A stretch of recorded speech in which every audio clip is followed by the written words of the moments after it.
बौद्ध धर्म के बारे में पढ़ रहे थे हम। और बौद्ध धर्म के बारे में जो बौद्ध संगीति है उनके बारे में पढ़ेंगे। जैसे जैन धर्म में 2 संगीतियां हुई है, उसी तरह से जो बड़े सम्मेलन हुए हैं, जो बड़ी बैठकें हुई है, वो बौद्ध धर्म में 4 हुई है। उसके लिए देखो पहले तो मैं एक सारणी बना देता हूं, वो याद करनी है। बौद्ध संगीतियां, बौद्ध संगीतियां कितनी हुई है? बौद्ध संगीतियां 4, 4 बौद्ध संगीतियां हुई है। ये सारणी बना रहा हूं, ये याद होनी चाहिए। पहला टारगेट तो आपका ये होना चाहिए कि भाई वो किस समय या कौन से नंबर की थी। पहले तो ये देख लेते हैं कि कौन से नंबर की संगीति थी। पहली, दूसरी, 4 हुई ना टोटल, ठीक है। दूसरा किस समय हुई, तो समय ले लेते हैं कि किस टाइम पीरियड में वो हुई। कहाँ पर हुई, स्थान ले लेते हैं, वो कहाँ पर हुई। उस समय शासक कौन था। और चौथा, उस बैठक की ये अंतिम अध्यक्षता किसने की थी। पहला, प्रथम बौद्ध संगीति। दूसरी बौद्ध संगीति। तीसरी बौद्ध संगीति।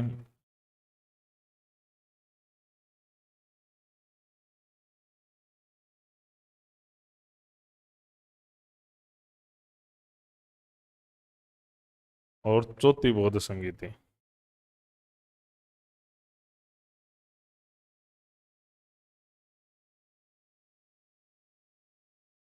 4 बौद्ध संगीतियां हुई है। देखो, बात करते हैं प्रथम, प्रथम संगीति की। प्रथम जो संगीति है उसे पंच सतिका कहते हैं। क्यों कहते हैं? क्योंकि इसमें 500 भिक्षुओं ने भाग लिया था, इसलिए इसे कहते हैं पंच सतिका। मतलब 500 भिक्षु इसके अंदर मीटिंग में आए थे। द्वितीय, द्वितीय थी, इसे कहा जाता है सप्त सतिका, क्योंकि इसके अंदर 700 आए थे। सप्त सतिका, 700 भिक्षुओं ने भाग लिया था। क्वेश्चन पूछा जाएगा यहां से। ये पूरी सारणी इंपॉर्टेंट है, इसमें इंपॉर्टेंट लगाने की जरूरत ही नहीं। तीसरी, तृतीय और चतुर्थ, तीसरी और चौथी, 4 बौद्ध संगीतियां हुई है। अब इनका टाइम पीरियड देखो। ये जो हुई है,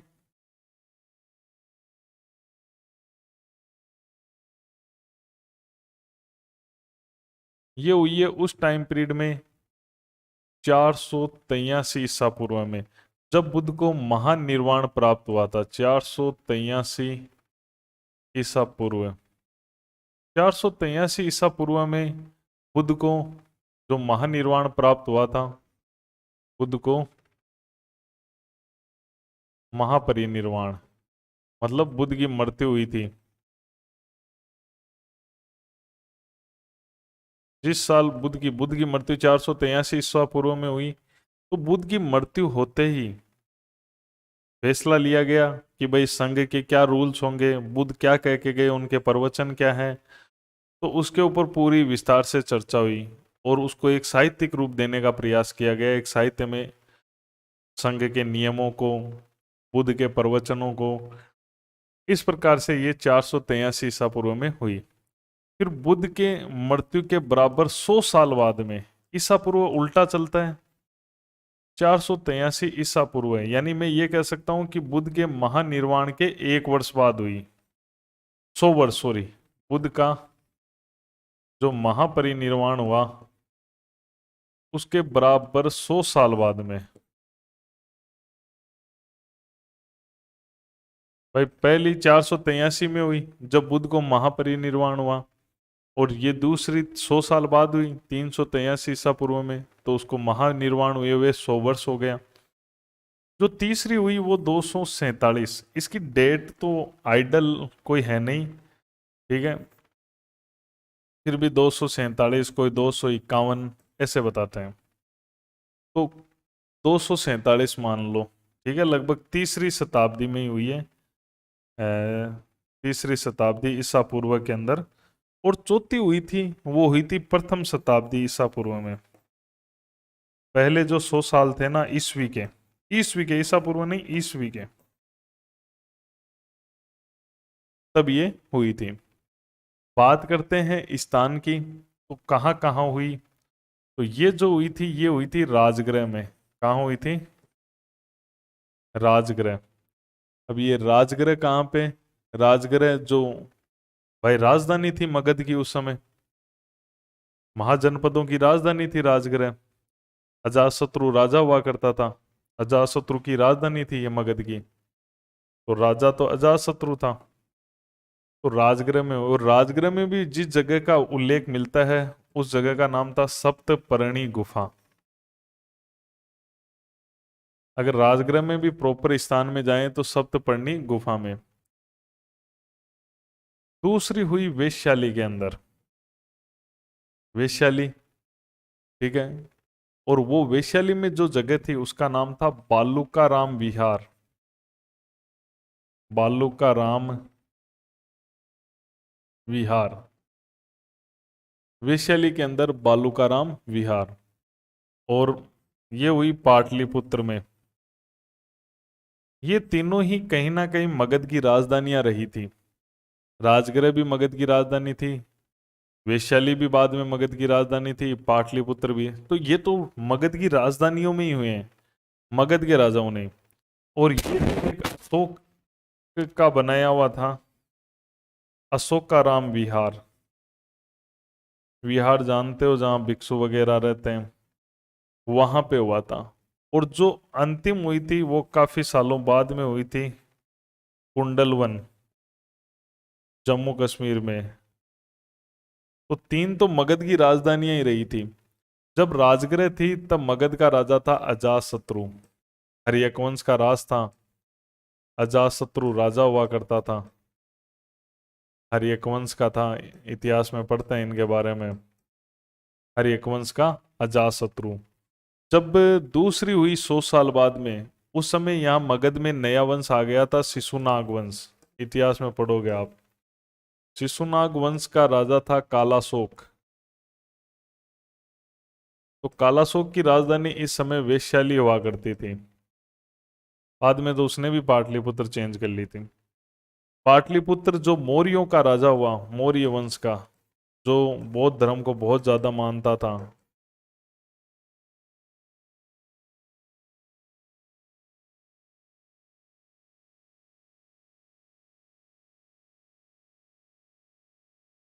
शिशुनाग वंश को कोष्टक में करना है।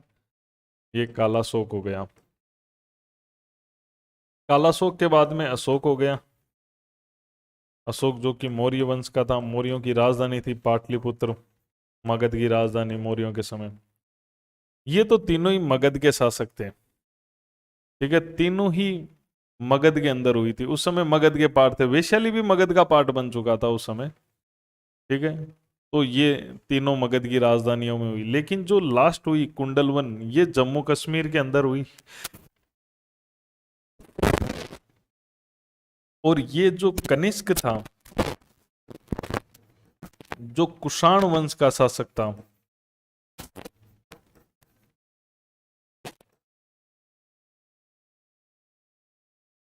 कुषाण वंश का राजा था कनिष्क। उस कनिष्क के समय हुई थी कुंडलवन के अंदर। अब अपन बात करते हैं कि इनकी अध्यक्षता किसने की। तो बुद्ध मरे उसी साल हुई, तो बुद्ध का एक शिष्य करेगा, सीधी सी बात है, महाकश्यप। बुद्ध का ही एक शिष्य था महाकश्यप, तो उसने इसकी अध्यक्षता की थी, क्योंकि बुद्ध मरे उसी साल हुई थी। फिर 100 साल बाद हुई, 100 साल बाद में अध्यक्षता की सबा कामी ने। 100 साल बाद में, 100 सह से 100 सह याद रख लेना, सबा कामी।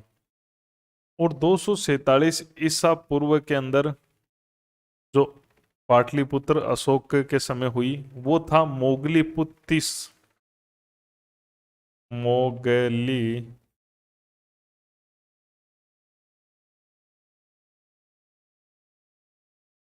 उत्तीस। इतिहास में इनके बारे में पढ़ते हैं हम। अशोक के बेटे महेंद्र और पुत्री संघमित्रा का गुरु यही था, मोगलीपुत्र सिंह, तो जिसने कथावथु का संकलन किया था। और लास्ट जो कनिष्क के समय हुई है, उस समय वसुमित्र इसका अध्यक्ष था। वसुमित्र इसका अध्यक्ष था और उपाध्यक्ष था अश्वघोष। और आपको ये बता दूं, ये सब अपने सिलेबस में भी है। मतलब ये भी अगर देखें तो बड़े एग्जामों में सिलेबस में ये हर्यक वंश, शिशुनाग वंश, मौर्य वंश और कुषाण वंश होते हैं, तो ये चीजें वहां पर भी पढ़ी जाती है जब उनकी डीप स्टडी होती है तब।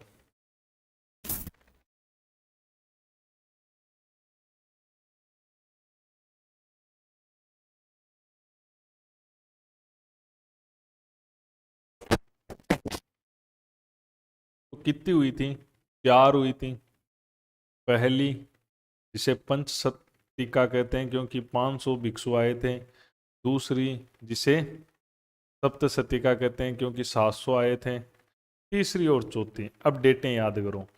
483 ईसा पूर्व में बुद्ध का जब महापरिनिर्वाण हुआ उसी साल हुई। फिर उसके 100 साल बाद 383 में ईसा पूर्व में, फिर 247 ईसा पूर्व में, और फिर प्रथम शताब्दी ईस्वी में।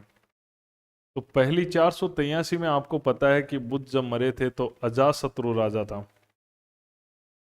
हर एक वंश का राजा।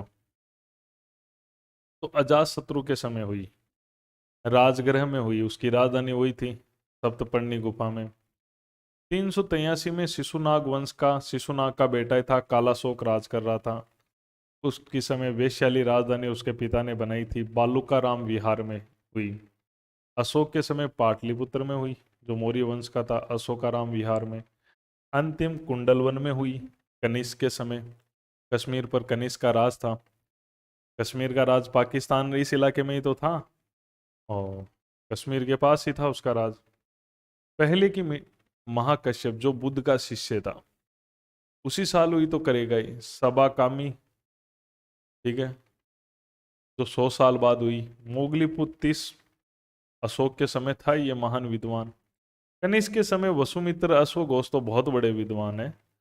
ये कनिष्क के दरबारी थे, बौद्ध धर्म के विद्वान थे। तो ये चीज आपको ध्यान में रखनी है। इनके बारे में आगे जब अपन चर्चा करेंगे तो अच्छे तरह से ये याद और हो जाएगा। अब मैं आपको पहली बौद्ध संगीति से रिलेटेड बातें लेता हूं।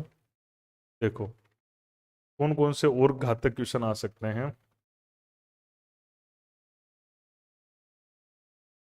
प्रथम,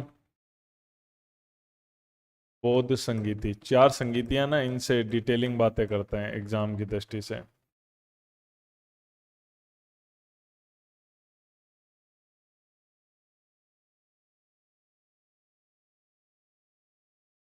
प्रथम बौद्ध संगीति, ये देखो किसके समय हुई थी? बुद्ध मरे उसी साल हुई थी। यह अजातशत्रु के समय हुई थी। ये तो इसमें शानदार क्वेश्चन बनता है कि अजातशत्रु के शासन के 8वें वर्ष हुई थी। अजातशत्रु के शासन के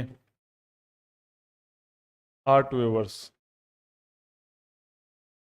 अजातशत्रु को शासक बने हुए 8 साल हुए थे उस समय जब बुद्ध की मृत्यु हुई। अब ऐसा भी क्वेश्चन आ सकता है कि बुद्ध की मृत्यु या महापरिनिर्वाण अजातशत्रु के शासन के कौन से वर्ष हुआ था? 8वें वर्ष हुआ था। फिर कहोगे सर आपने तो ये पढ़ा ही नहीं। ये पढ़ा दिया ना, जब पहली बौद्ध संगीति उसके 8वें वर्ष हुई है तो ये उसी साल हुई है जब बुद्ध की मृत्यु हुई है। यहाँ पे जो बुद्ध के शिष्य थे, बुद्ध का जो प्रिय शिष्य था, सबसे प्रिय, वो था आनंद। बुद्ध के हमेशा पास रहता था, बुद्ध के उपदेश सुनता था। तो उस आनंद को तो काम दिया गया कि जो भी बुद्ध ने अपने विचार है धार्मिक, जो उनके उपदेश है, उनका संकलन करो। और जो संघ को संभालता था, मैंने आपको बताया था बुद्ध का प्रधान शिष्य था उपाली, जो संघ को संभालता था। उसको कहा कि आप जो बुद्ध संघ के नियम देके गया उनको लिखो, उनको संकलित करो। दोनों को यहां काम सौंपा गया। आनंद को तो उपदेशों का काम सौंपा गया और उपाली को संघ के नियमों का काम सौंपा गया। और यहां पर दो बड़े ग्रंथ आए फिर। एक तो आनंद द्वारा संकलित था, तो जो आनंद था, शिष्य आनंद,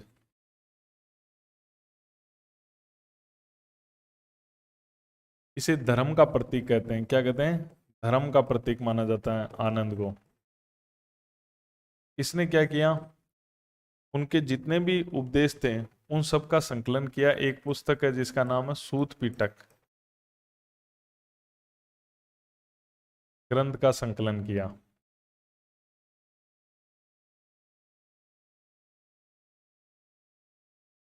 सूत पिटक ग्रंथ का संकलन किया और आनंद ने, और इसके अंदर है क्या, बुद्ध के जो उपदेश हैं, बुद्ध के जो प्रवचन हैं, बुद्ध के जो कथन हैं, उनके जो धार्मिक विचार है, बुद्ध के धार्मिक विचारों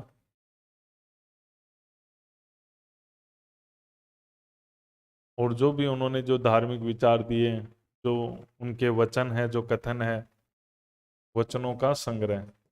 वचन कह दो, कथन कह दो, उपदेश कह दो, तो ये ध्यान रखना। क्योंकि उन्होंने सबसे ज्यादा उपदेश किसको दिए थे? आनंद को। आनंद ही पास रहता था तो उनके धार्मिक विचारों, उनके उपदेशों को वो अच्छी तरह से जानता था। तो उनका संग्रह उसने सूत पिटक में यहाँ किया, पहली में। यहीं पर एक शिष्य जो था, दूसरा वाला, उसका नाम था उपाली, और ये बुद्ध का प्रधान शिष्य था। हेड यही था जो पूरे संघ को संभालता था। इसे विनय का प्रतीक माना गया है, विनय का प्रतीक। इसने भी यहीं पर एक ग्रंथ संकलित किया, विनय पिटक। ये बौद्ध धर्म के दोनों ही सबसे पुरानी किताब है, क्योंकि बुद्ध ने तो कोई किताब लिखी नहीं थी। तो बौद्ध धर्म के सबसे प्राचीन जो ग्रंथ है वो सूत पिटक और विनय पिटक है।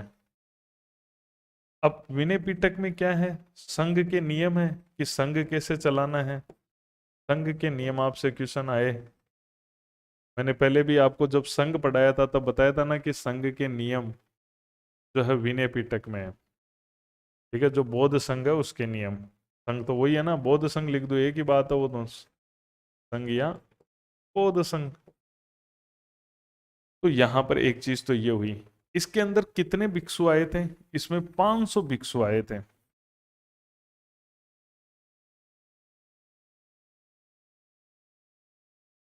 500 भिक्षु आए, इसीलिए इस बैठक को कहा जाता है पंचसती का। पंच मतलब 5, सती का मतलब 100।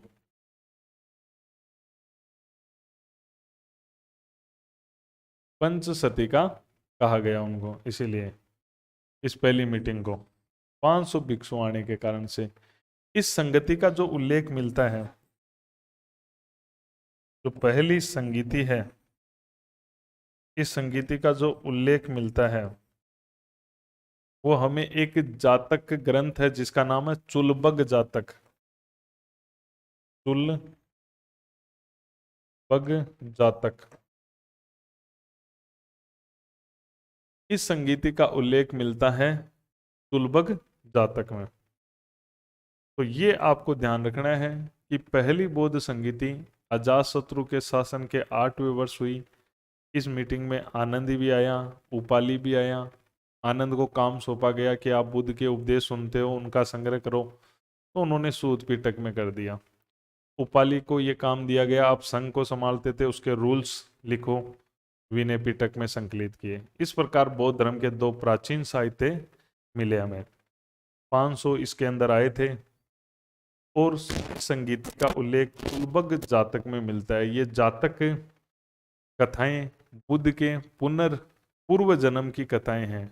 जो बुद्ध ने जो पूर्व में जन्म लिए थे, जितने भी बुद्ध से पहले जो जन्म लिए थे उनकी है। वो भी अपन पढ़ेंगे जब साहित्य पढ़ेंगे, बौद्ध साहित्य। तो ये हो गई आपकी प्रथम बौद्ध संगीति।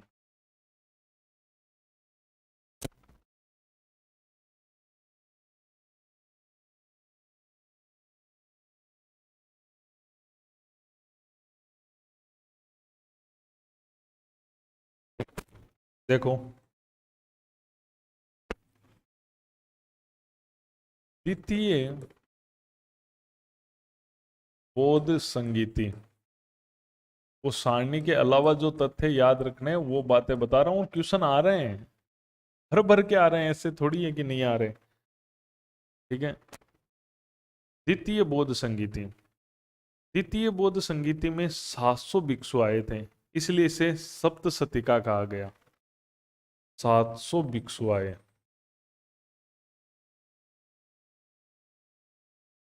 इसलिए क्या कहा गया? सप्त शतिका।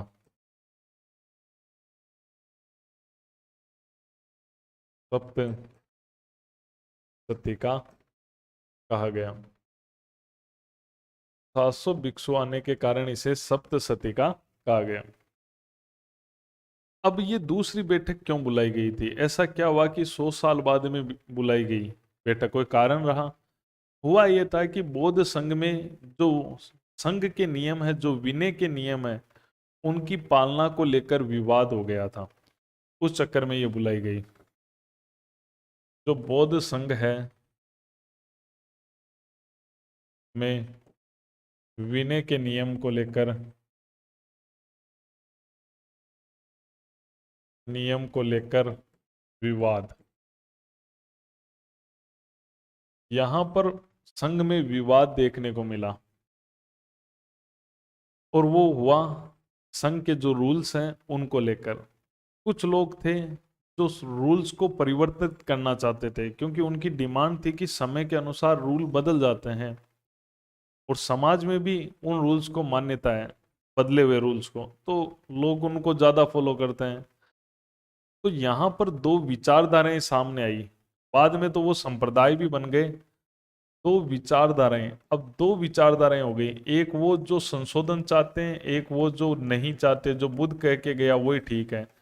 ये विचारधाराएं ही बाद में संप्रदाय में बनी। दो संप्रदाय बन गए। ठीक है। अब ध्यान से देखो, आपसे संप्रदाय लिखा जाए तो संप्रदाय मान लेना, विचारधारा आ जाए तो विचारधारा मान लेना। मूल रूप से ये उस समय विचारधाराएं थी, धीरे धीरे फिर दोनों अपने आप से दो विचारधाराएं इतनी अलग हो गई कि दो संप्रदायों में कन्वर्ट हो गई। देखो क्या विवाद हुआ, कुछ रूल्स को लेकर हुआ और दो विचारधाराएं बन गई। कौन कौन सी थी वो दो विचारधाराएं? देखो, नंबर एक,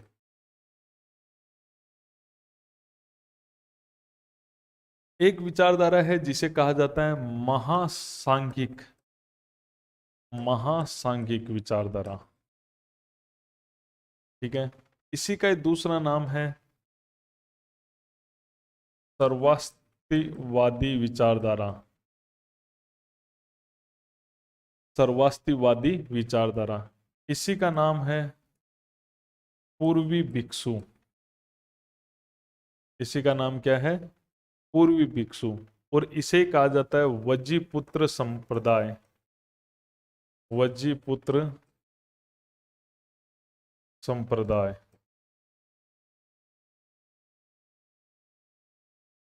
महासांघिक, सर्वास्तिवादी, पूर्वी भिक्षु, वज्जीपुत्र संप्रदाय।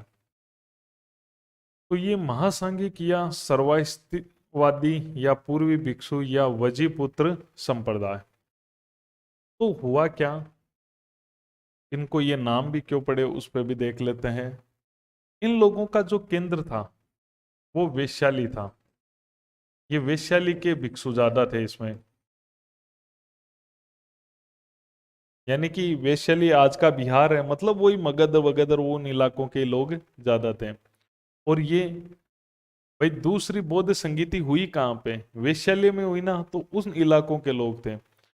जो मैं कहूँ तो भारत की कौन सी दिशा हो गई वो? पूर्वी। भाई भारत के तो ये पूर्वी भिक्षु ही हो गए ना। वजीपुत्र क्यों कहते हैं आप जानते हो? वेश्याली, वेश्याली मतलब वजी संघ। भाई वेश्याली वजी संघ की तो राजधानी रही कभी, जब महाजनपद थे वजी की राजधानी, तो इनको वेश्याली पुत्र कह दो, वजी पुत्र कह दो, पूर्वी भिक्षु कह दो, महासांगिक कह दो। महासांगिक का मतलब है इनका संघ बड़ा था।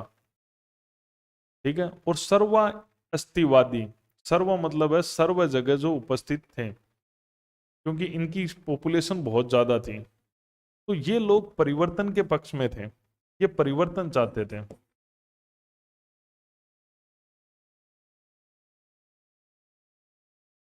ये जो पूर्वी थे ये परिवर्तन चाहते थे। वैशाली में ये मीटिंग हुई थी, ये नए नियमों को अपनाना चाहते थे।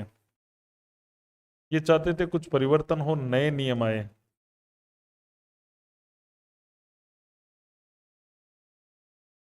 भाई जो परिवर्तन चाहेगा वो नया ही चाहेगा ना, तो वो नए नियमों को अपनाना चाहते थे। वो चाहते थे कुछ नए रूल्स आए। और इनका जो हेड था वो कौन था, इनका प्रमुख, इस विचारधारा का जो प्रमुख है वो महाकश्यप था। कौन था इस विचारधारा का प्रमुख? महाकश्यप। ये महाकश्यप के दिमाग की उपज है ये पूरी। इस विचारधारा का प्रमुख महाकश्यप था। अब देखो सेकंड जो विचारधारा खड़ी हुई जिसने कहा कि हम तो स्थिर ही रहेंगे, वो कहलाए स्थवीर। हम तो वहीं रहेंगे जो बुद्ध कह के गए हैं। स्थिर का बिगड़कर शब्द बन गया थेरा। थेरा मतलब हो गया स्थिर, स्थिर। स्थिर का थेरा हो गया। ये लैंग्वेज जो इनकी है ना, ये लैंग्वेज होती है पाली। तो स्थिरवादी संप्रदाय या थेरावादी यानी वहीं ठहरे हुए, या इन्हें कहा जाता है पश्चिमी भिक्षु। पश्चिमी भिक्षु, पश्चिमी भिक्षु कहा जाता है, थेरावादी संप्रदाय। तो ये जो संप्रदाय था पश्चिमी भिक्षु वाला,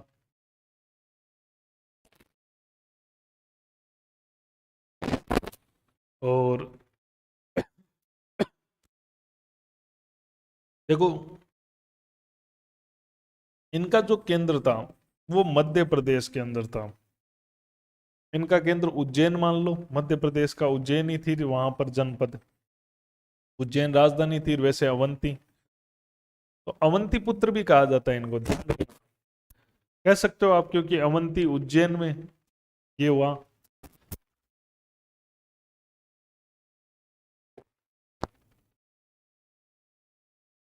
थोड़ा सा तबीयत का लोचा है।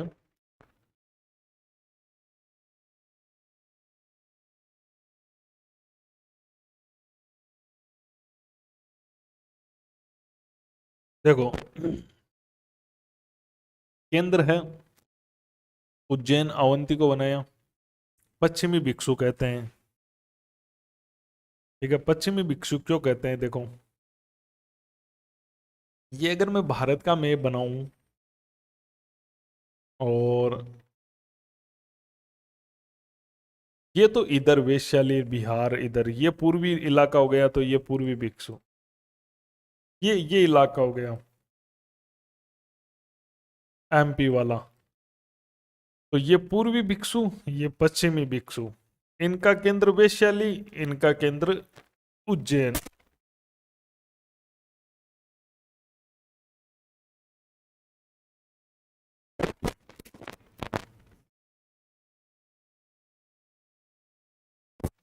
तो इसलिए ये कहलाए पश्चिमी भिक्षु। ये कह रहे थे जो बुद्ध कह के गए हैं वही सही है, वही होना चाहिए, उन नियमों में कोई चेंजेज नहीं होना चाहिए, रूल वही होने चाहिए। इनका जो नेतृत्व किया था थेरावादियों का, स्थिरवादियों का, इनका जो प्रमुख था, इनका जो नेतृत्व करता था वो था महाकाचायन। ये महाकश्यप है, वो महाकाचायन था। महाकाचया, ये काचयायन या काचायन, काचायन, महाकाचायन। ये महाकाचायन इनका प्रमुख था। और ये अवंती का ही था। कहाँ का निवासी था? अगर आपसे पूछे महाकाचायन कहाँ के निवासी थे, ये अवंती के निवासी थे, उज्जैन के। ठीक है, और ये थेरावादी है, जो बुद्ध कहता है उसी को ही फॉलो करते हैं, कोई चेंजेस नहीं करेंगे अपने आप में। इसलिए ये बौद्ध धर्म का सबसे प्राचीन संप्रदाय माना जाता है। क्योंकि इन्होंने तो अपने नए रूल बना लिए। तो आपसे पूछे कि बौद्ध धर्म का सबसे प्राचीन संप्रदाय कौन सा है, तो स्थिरवादी या थेरावादी है। तो बौद्ध धर्म का सबसे प्राचीन संप्रदाय है। चलो इसको मैं थोड़ा पीछे ले लूँ क्या, पूरी स्टोरी को ही।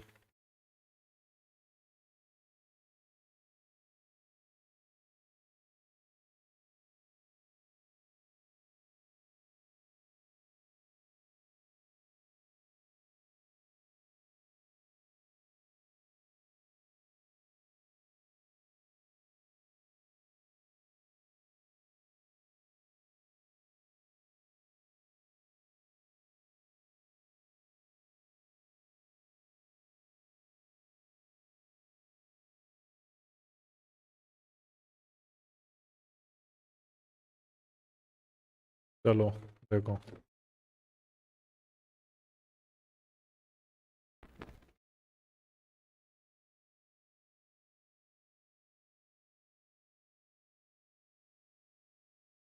चलो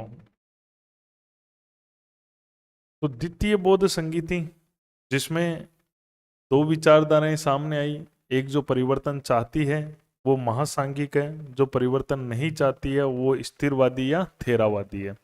ये बौद्ध धर्म का सबसे प्राचीन संप्रदाय है। बौद्ध धर्म का सबसे प्राचीन संप्रदाय।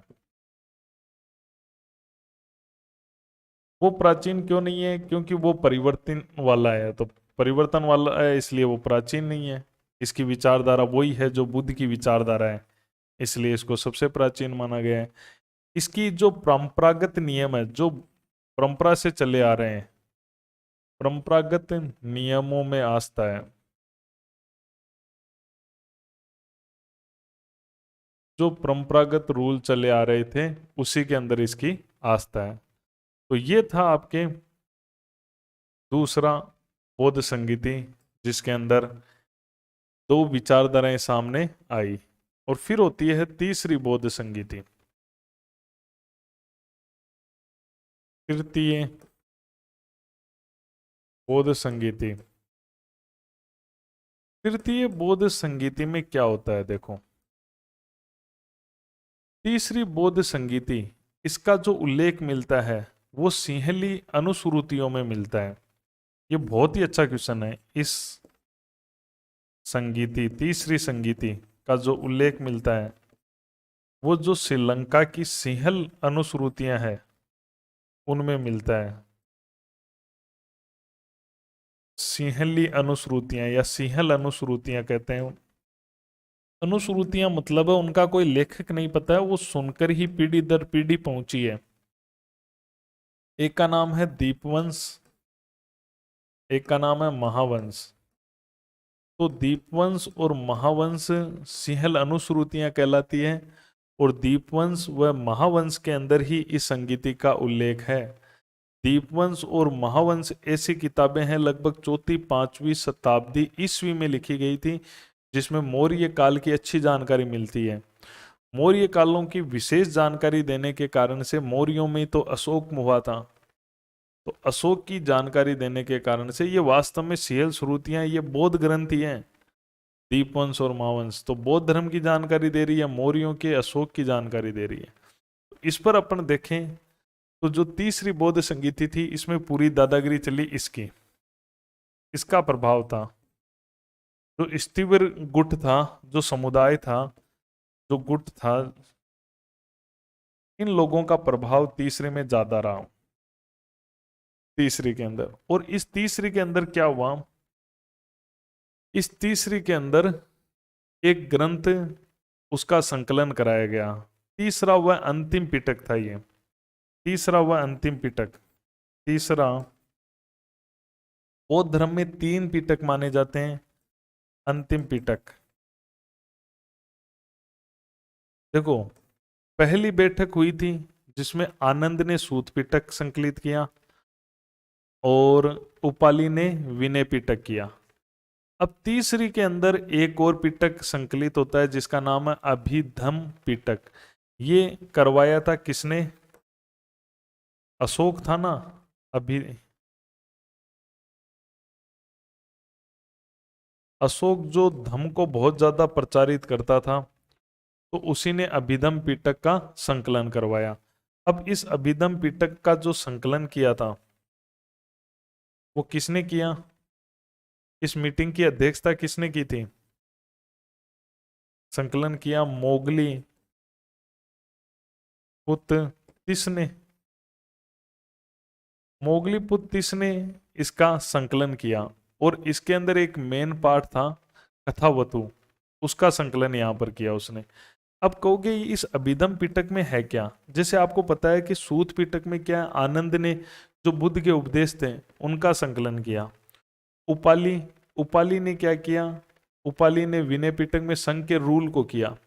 अभिधम पिटक में क्या है, जो बौद्ध धर्म के सिद्धांत है, जो उनकी दार्शनिक व्याख्या है, आत्मा परमात्मा जो भी मोक्ष निर्वाण, ये होता है दर्शन उनका। तो ये दर्शन से रिलेटेड है, बौद्ध धर्म के सिद्धांतों से रिलेटेड है। तो बौद्ध धर्म के सिद्धांतों की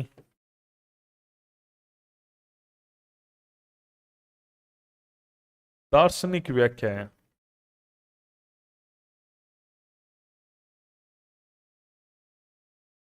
बौद्ध धर्म के सिद्धांतों की दार्शनिक व्याख्या आपको यहाँ देखने को मिलती है।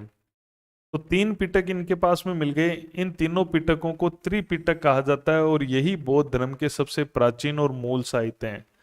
जिस प्रकार जैन धर्म के मूल साहित्य क्या है, उनके आगम साहित्य, उन्हीं में ही बौद्ध धर्म की पूरी बातें हैं, वो सॉरी जैन धर्म के आगम साहित्य जिनमें जैन धर्म की पूरी बातें हैं, उसी प्रकार बौद्ध धर्म के जो है वो इन तीन पिटकों के अंदर है। तो यहीं पर बौद्ध धर्म का जो साहित्य है वो निश्चित कर दिया गया, प्रमाणित कर दिया गया, आज भी वही चले आ रहे हैं। और यहाँ पर तीन पिटक मान लिए गए, दो पहले वाले और एक ही है। तो इसी मीटिंग में ये बात भी हुई, बौद्ध धर्म का साहित्य निश्चित हो गया। बौद्ध धर्म का साहित्य निश्चित। जैसे जैन धर्म की जो दूसरी बैठक हुई थी, दूसरी बैठक में उनका साहित्य निश्चित हुआ था, आगम साहित्य जो 12 अंग उपांग वो। तो जैन धर्म का जो साहित्य है वो निश्चित व प्रमाणिक घोषित हुआ, निश्चित वह यहाँ प्रमाणिक घोषित हुआ, और वो थे तीन पिटक, त्रिपिटक या तीन पिटक। ये जैन धर्म के ये बौद्ध धर्म के सॉरी त्रिपिटक या तीन पिटक,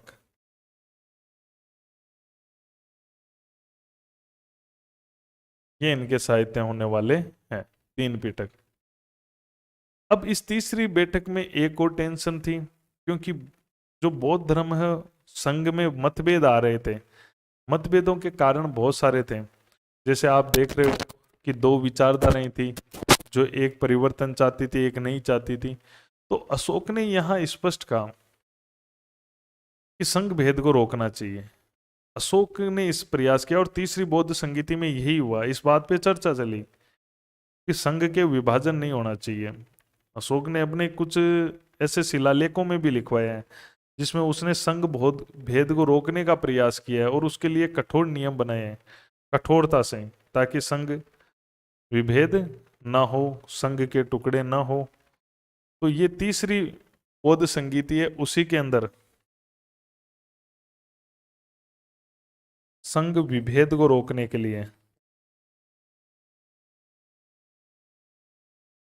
के लिए कठोर नियम बनाए गए।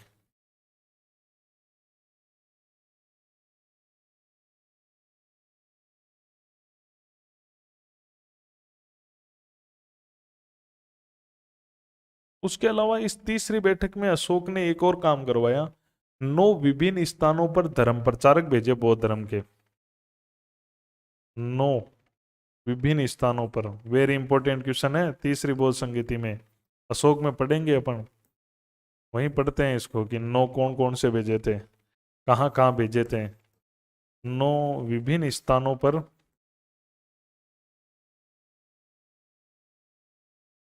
बौद्ध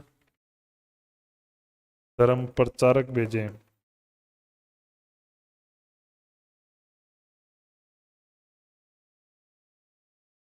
ये नीचे लिख लेना आप तो ना।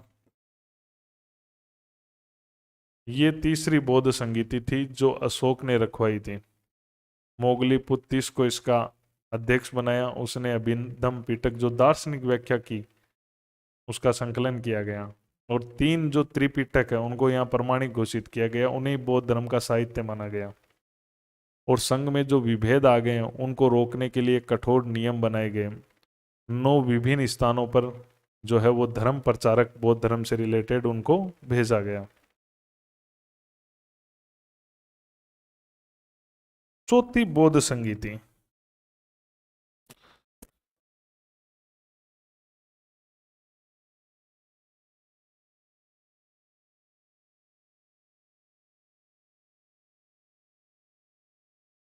चौथी बौद्ध संगीति बड़ी इंपॉर्टेंट रही है। चौथी इसलिए इंपॉर्टेंट रही है क्योंकि यहां पर जो महासंगीत थे उनका प्रभाव था। जो महासंगीत थे उनका प्रभाव आपको चौथी में देखने को मिलता है। महासंगीत समझ गए वो लोग जो परिवर्तन चाहते थे, उन लोगों का दबदबा यहां रहा। महासांगिक समुदाय का प्रभाव, इनकी पॉपुलेशन ज़्यादा भी थी और ये चाहते थे संघ के रूल्स में संशोधन हो, तो इस समुदाय का प्रभाव रहा यहाँ पे जो चौथी बौद्ध संगीति हुई है ये राजा कनिष्क के समय हुई थी, जो कुषाण वंश का राजा था। यहाँ पर कश्मीर के और जो गंधार है उनके बौद्ध भिक्षुओं के बीच में मतभेद हो गया था, उसको दूर करने के लिए कनिष्क ने ये बैठक बुलाई थी। कश्मीर के और गंधार मतलब तक्षशिला के बौद्ध भिक्षुओं में कुछ मतभेद उत्पन्न हो गए थे, उनको दूर करने हेतु एक विद्वान था, बौद्ध भिक्षु था जिसका नाम था पार्श्व। पार्श्व के कहने पर कनिष्क ने यह संगीति बुलाई थी। तो आपसे पूछ सकते हैं चौथी क्यों बुलाई गई थी, किन में विवाद हुआ था? कश्मीर व गंधार, कश्मीर व गंधार के बौद्ध भिक्षुओं में मतभेद उत्पन्न होने के कारण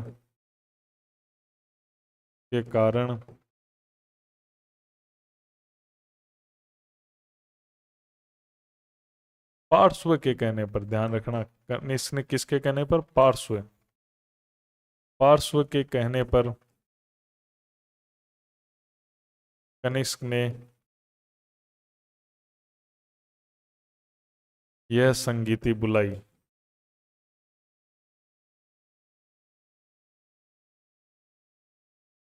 यह संगीति कनिष्क ने बुलाई थी। अब यहां पर क्या हुआ कि विचारधारा में अंतर था, विवाद इतना ज्यादा बढ़ गया कि एक तो जो ज्यादातर संख्या महासंघिकों की थी उन्होंने बुद्ध को देवता का स्थान दिया। बुद्ध को किसका स्थान दिया गया? पहली बार बुद्ध को देवता का स्थान दिया गया।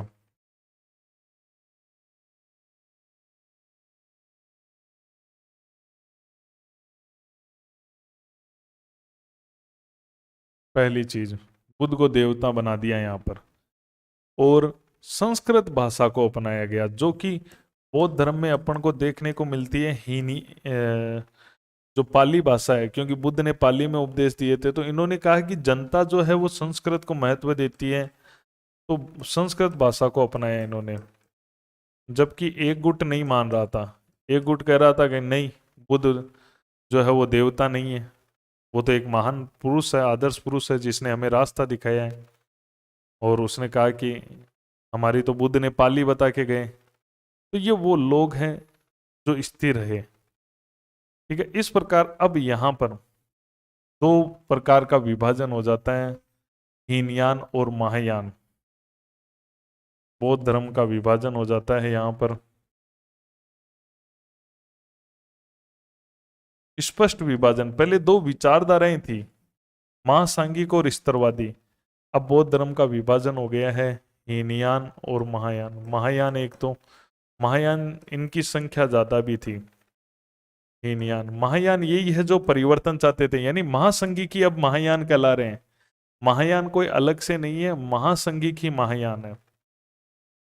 और हीनयान जो वही थेरावादी विचारधारा वाले, जो कनिष्क राजा है उस कनिष्क ने महायान को अपनाया।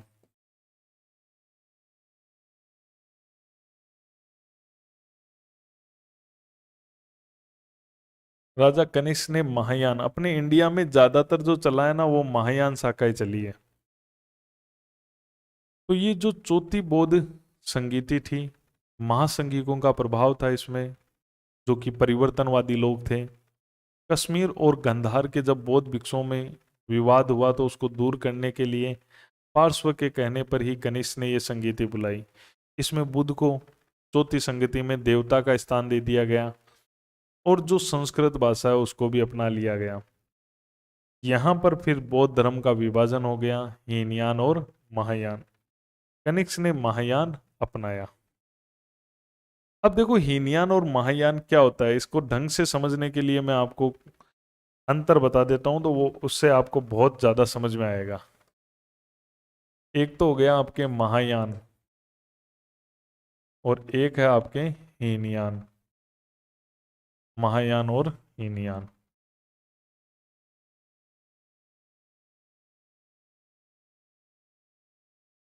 महायान और हीनयान के अंतर समझो। अंतर एग्जाम में आ जाता है, हीनयान की बात महायान में, महायान की बात हीनयान में। महायान कौन लोग थे जो परिवर्तन चाहते थे, मतलब महासांगिक। महासांगिक ही तो है ना, ये महासांगिक का ही रूप है महायान। तो ये महासांगिक से बना, तो इसे आप महासांगिक कह सकते हो। ये किससे बना, ये थेरावादी से या स्थवीर से बना। स्थवीर या थेरावादी जिनको कहा जाता है, ये थेरावादी से बना।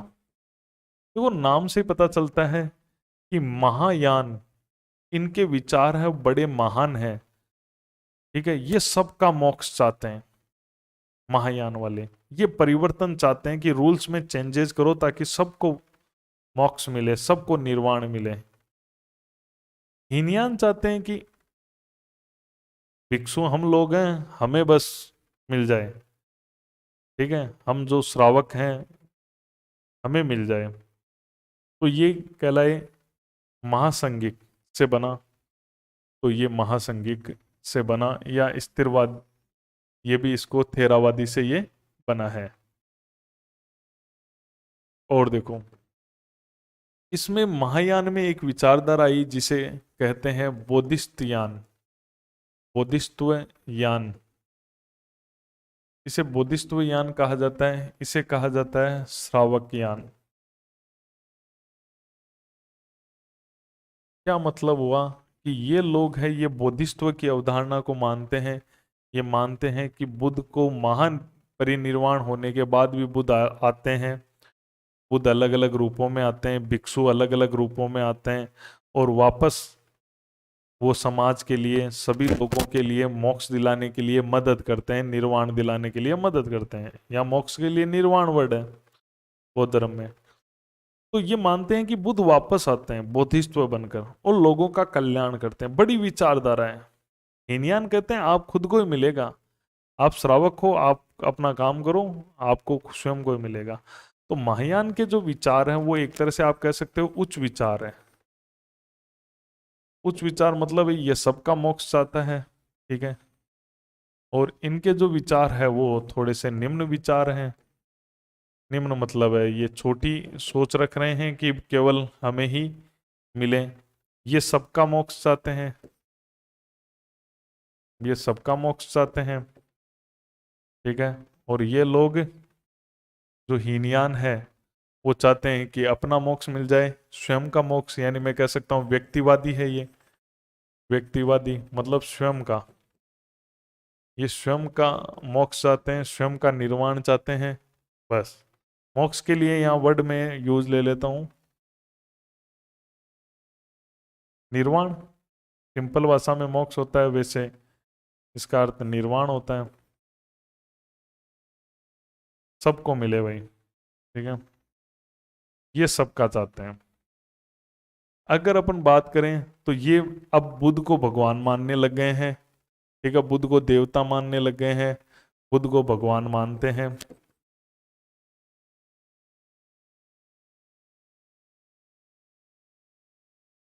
उसको देवता बना दिया बुद्ध को। और ये लोग कहते हैं कि नहीं, नहीं मानते। ये कहते हैं कि बुद्ध तो हाँ, बुद्ध एक आदर्श पुरुष है जिसने हमें रास्ता दिखाया है, वो महापुरुष है, लेकिन देवता नहीं है,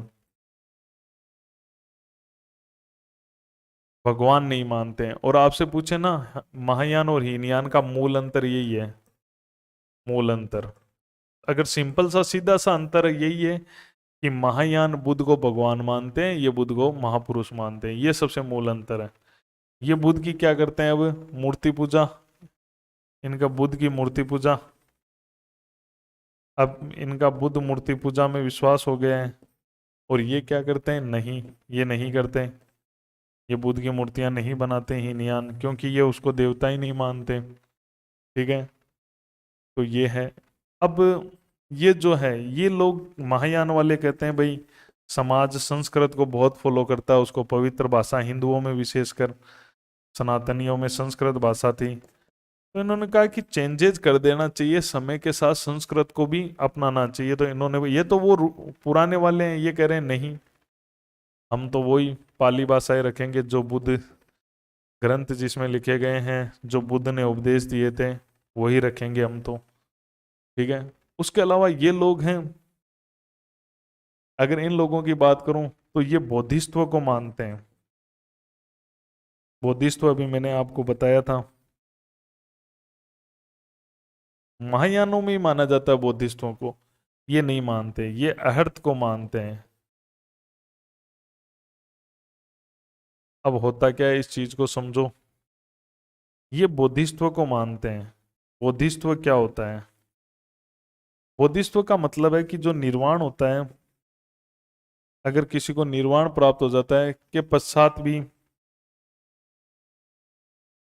निर्वाण प्राप्त होने के पश्चात भी वह दूसरे प्राणियों के निर्वाण हेतु प्रयास करता है, दूसरे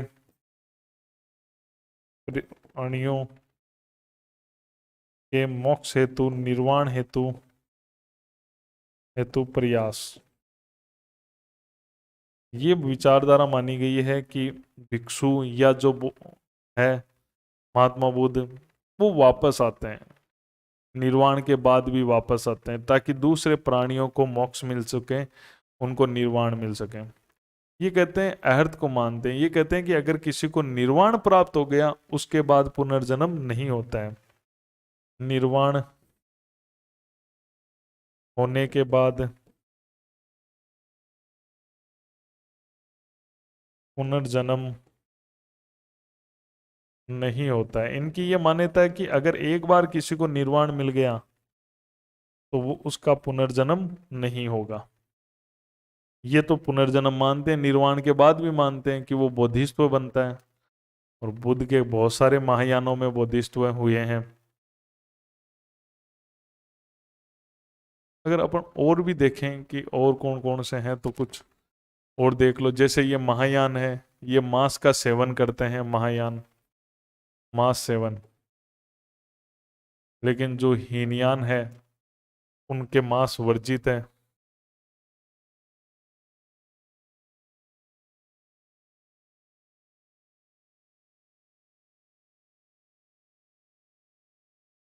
ये मांस सेवन करते हैं और इनके मांस वर्जित है हीनयानों में। ठीक है, ये सुधारवादी है। ये चाहते हैं कि रूल समय के अनुसार बदल जाए, तभी तो इनको सुधारवादी कहा गया है।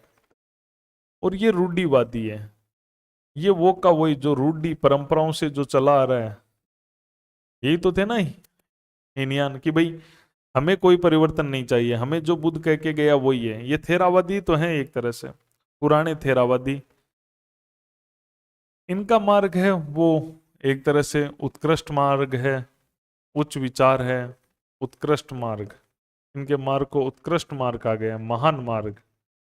और इनके जो कहा गया वो निम्न मार्ग कहा गया। एक ही बात है ये तो, उच्च विचार, निम्न।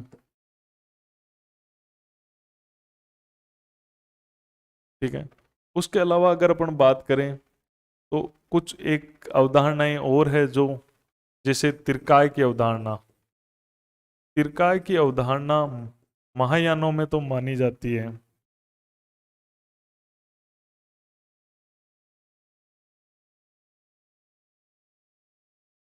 लेकिन हीनयानों के अंदर इसमें कोई विश्वास नहीं है।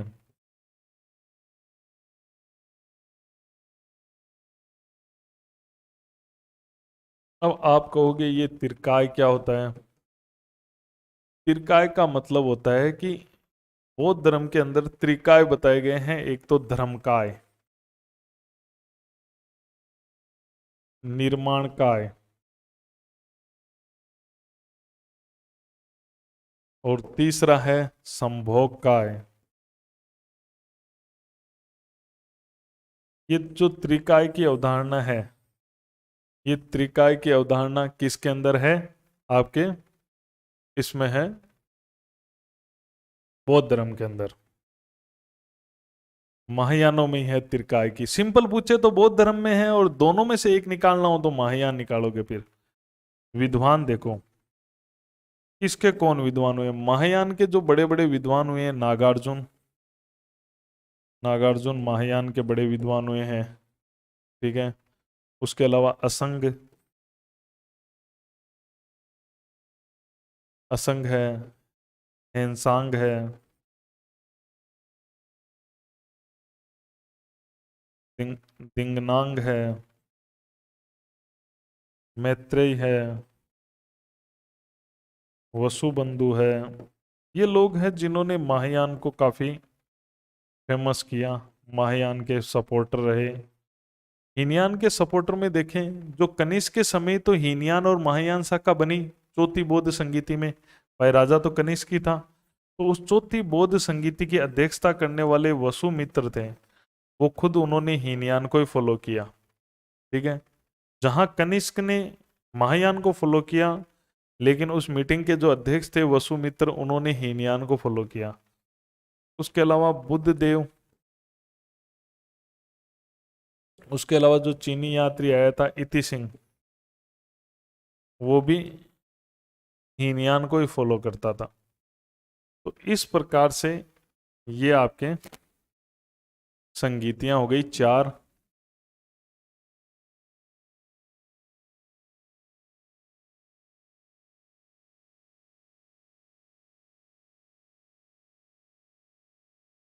एक बार रिवीजन कर लेते हैं। देखो कितनी संगीतियां हुई? 4। पहली को क्या कहा जाता है? पंच सिद्धार्थ शक्तिका, क्योंकि 500 आए थे। द्वितीय सप्तशतीका, तृतीय और चतुर्थ। पहली कब हुई? 483 में, जब बुद्ध का महापरिनिर्वाण हुआ उसी साल। फिर 100 साल बाद 383 में, बुद्ध के महापरिनिर्वाण के 100 साल बाद में। फिर हुई 247 के अंदर ईसा पूर्व में, और फिर हुई प्रथम शताब्दी ईस्वी में।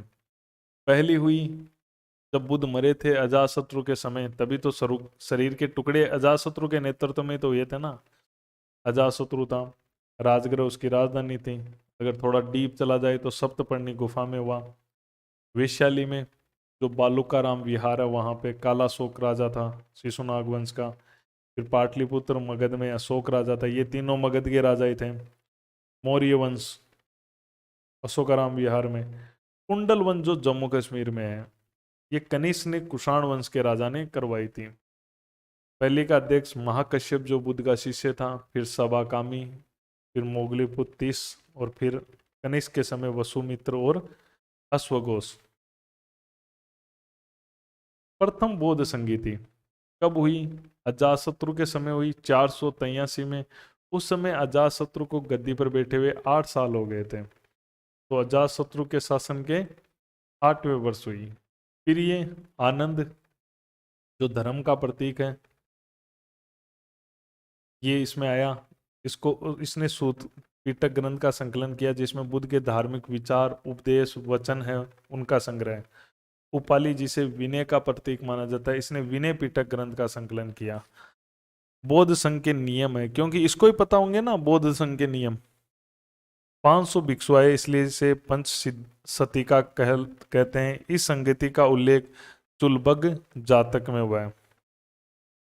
द्वितीय बौद्ध संगति में कितने भिक्षु आए? 700, इसलिए इसे सप्त सतिका कहा गया है। बौद्ध संघ के नियमों को लेकर विवाद हुआ, इसलिए दूसरी बैठक हुई। इसमें दो विचारधाराएं आई। दूसरी में तो दो विचारधाराएं देखने को मिली, चौथी में उनका विभाजन ही हो गया, हीनयान और महायान बन गए। तो इसमें भी एक तरह से विभाजन तो हुआ ही है ना। अब आपसे पूछ ले कि बौद्ध धर्म का पहला विभाजन कब हुआ, फर्स्ट, तो आप ये बताओगे, फिर वो भाषा समझनी होगी आपको। महासांगिक सर्वास्तित्ववाद, पूर्वी भिक्षु या वजीपुत्र। पूर्वी मतलब पूरब के हैं, वजी मतलब उधर के हैं, वैशाली जो वजी जनपद था। महासांगिक है, इनका जो मजबूत है, ये लोग ज्यादा है संख्या में। सर्व अस्तिवादी है, ये चारों तरफ फैले हुए थे।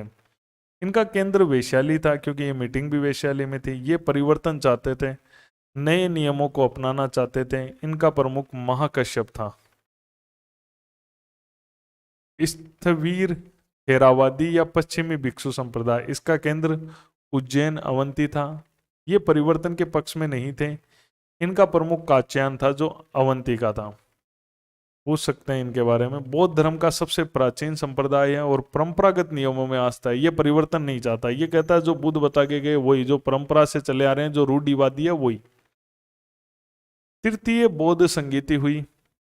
इस संगीति का उल्लेख सिंहली अनुश्रुतियों में मिलता है। हर लाइन में क्वेश्चन है, हर लाइन में। दीपवंश और महावंश, स्थवीर समुदायों का प्रभाव था। तीसरा व अंतिम पिटक अभिधम पिटक अशोक ने यहाँ पे संकलित करवाया। मोगलीपुत्तीस जो अध्यक्ष थे उन्होंने ही किया। अभिधम पिटक में क्या है? बौद्ध धर्म के सिद्धांतों की दार्शनिक व्याख्या, ये दर्शन से रिलेटेड है। तो इस प्रकार बौद्ध धर्म की 3 किताबें हो गई अपने पास। बौद्ध धर्म का साहित्य निश्चित किया गया और प्रमाणित घोषित कर दिया गया। जो त्रिपिटक है, जो 3 पिटक है, जो सूत पिटक, विनय पिटक और अभिधम पिटक, इन तीनों को यहाँ प्रमाणित घोषित किया गया। संघ विभेद को रोकने के लिए कठोर रूल्स भी बनाए गए ताकि संघ के टुकड़े नहीं हो। और तीसरी में 9 विभिन्न स्थानों पर बौद्ध धर्म के प्रचारक भेजे गए। तीसरी बौद्ध संगीति के तहत 9 स्थानों पर बौद्ध धर्म के प्रचारक भेजे गए। चौथी बौद्ध संगीति, महासंघिकों का प्रभाव है। चौथी में बुलाई क्यों थी? कश्मीर और गंधार के भिक्षुकों में मतभेद होने के कारण पार्श्व के कहने पर कनिष्क ने बुलाई। कनिष्क वैसे ही पाकिस्तान और उधर का ही राजा था, ज्यादा उसका इलाका उधर ही था। तो कश्मीर और गंधार के जो भिक्षु थे उनमें मतभेद हुए थे, तो पार्श्व के कहने पर कनिष्क ने बुलाई। बुद्ध को देवता का स्थान दिया गया, संस्कृत भाषा को अपनाया गया। तो इसलिए अब जो पुराना विचार था वो तो चल ही रहा था ना, अब नए चेंजेज आए, ये लोग महायान कहलाए। तो हीनयान और महायान में से पुराना कौन होगा आप बताओ? पुराना तो हीनयान ही होगा ना, क्योंकि ये वही फॉलो कर रहे हैं जो बुद्ध बता के गए हैं। तो ये पुराने हैं, यानी पुराना जो बौद्ध धर्म है वो हीनयान है, थेरावादी है। कनिष्क ने महायान अपनाया। भाई थेरावादी हीनयान से भी पुराना थेरावादी है। कनिष्क ने महायान अपनाया। महायान कौन है? जो महासंघिक से बना है। हीनयान स्थवीर थेरावादी से बना है। ये बोधिसत्वयान है, वो श्रावकयान है। ये सब क्वेश्चन शानदार ही शानदार है भाई। उच्च विचार है उनके, निम्न विचार है। ये सबका निर्वाण चाहते हैं, वो व्यक्तिवादी है, स्वयं का चाहते हैं। बुद्ध को ये भगवान मानते हैं, वो नहीं मानते, वो महापुरुष मानते हैं। ये बुद्ध की मूर्ति पूजा करेंगे महायान। अब मूर्ति पूजा बननी शुरू होगी, ये नया ही चीज शुरू हुआ ना परिवर्तन करके। तो मूर्ति पूजा बुद्ध की कनिष्क काल में शुरू हुई। ये नहीं मानते। इन्होंने संस्कृत भाषा अपनाई, उन्होंने कहा वही जो बुद्ध कह के गए। ये बोधिसत्व मानते हैं, वो नहीं मानते, वो पाली मानते हैं भाषा में। ये बोधिसत्व मानते हैं, वो अर्थ को मानते हैं। बोधिसत्व का मतलब है कि निर्वाण के पश्चात भी दूसरे परिवार के निर्वाण हेतु प्रयास करना। निर्वाण के बाद भी प्रयास किया जाता है दोबारा जन्म लेकर। अहर्त ये मानते हैं, अहर्त कि निर्वाण के बाद में पुनर्जन्म नहीं होता है। ये मांस सेवन महायान, ये इनमें वर्जित है। ये सुधारवादी है, रूल्स चेंज करते हैं। ये रूढ़िवादी है, नहीं करते। उत्कृष्ट मार्ग है, ये निम्न मार्ग है। ये त्रिकाय की अवधारणा महायानों में ही चलती थी। वैसे आपसे सिंपल पूछे तो बौद्ध धर्म की अवधारणा है। धर्मकाय, निर्माणकाय और संभोगकाय। लेकिन हीनयानों में क्योंकि नई विचारधारा को ये अपनाते ही नहीं थे, जो बुद्ध कह के गया वही इनकी विचारधारा है। विद्वान है नागार्जुन, असंग, हैंसांग, दिंगनांग, मैत्रेयी, वसुबंधु। आप तो ये याद कर लेना इनके कौन है। वसुमित्र जो इस चौथी बौद्ध संगीति का अध्यक्ष था, वो खुद ही हीनयान का फॉलोवर है। बुद्ध देव और इति सिंह ये फॉलो कर लेना, बाकी सबको महायान कर देना, ये तीन रट लोगे तो ये है।